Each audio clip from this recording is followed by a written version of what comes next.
ನೀವು ನಿಜಕ್ಕೂ ಈ ಅಭ್ಯಾಸವನ್ನ ಮಾಡಬೇಕು, ಸರಿನಾ?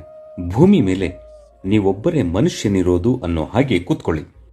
ಯಾವುದ್ರ ಬಗ್ಗೆನೂ ಏನೂ ಓದ್ಕೊಂಡಿಲ್ಲ, ನಿಮಗೇನೂ ತಿಳಿದಿಲ್ಲ. ಈಗಷ್ಟೇ ಎಲ್ಲಿಂದೋ ಬಂದಿದ್ದೀರಿ. ಎಲ್ಲವನ್ನು ನೋಡ್ತಾ ಆಶ್ಚರ್ಯ ಪಡ್ತಿದ್ದೀರಿ. ಎಲ್ಲ ಲೈಟುಗಳನ್ನು ಆಫ್ ಮಾಡಿ ಸುಮ್ಮನೆ ಕೂತ್ಕೊಳ್ಳಿ. ನೀವೊಬ್ಬ ಗವಿ ಮಾನವರಾಗಿದ್ರೆ ಇಲ್ಲಿ ಕೂತು ಆಕಾಶ ನೋಡ್ತಾ, ಮರವನ್ನು ನೋಡ್ತಾ ಎಲ್ಲದರ ಬಗ್ಗೆ ಆಶ್ಚರ್ಯ ಪಡ್ತಿದ್ರಿ. ನೀವು ಈ ಆಶ್ಚರ್ಯನ ತಂದುಕೊಳ್ಳಿ.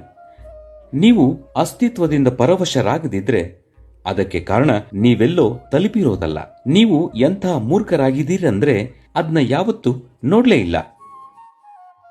ನಿಮ್ಮದೇ ವಿಚಾರಗಳಲ್ಲಿ ಎಷ್ಟು ಮುಳುಗಿದಿರಿ ಅಂದ್ರೆ ಸೃಷ್ಟಿಗೆ ಗಮನ ಕೊಡ್ತಿಲ್ಲ. ನಾವದರ ಭಾಗವಾಗಿದ್ರು. ಆಶ್ಚರ್ಯ ಅಂದ್ರೆ ಓಹ್ ಏನಿದು, ಇದು ಆಶ್ಚರ್ಯ ಅಲ್ಲ, ಅದು ಒಂದು ತೀರ್ಮಾನಕ್ಕೆ ಬರೋ ಹಪಹಪಿ.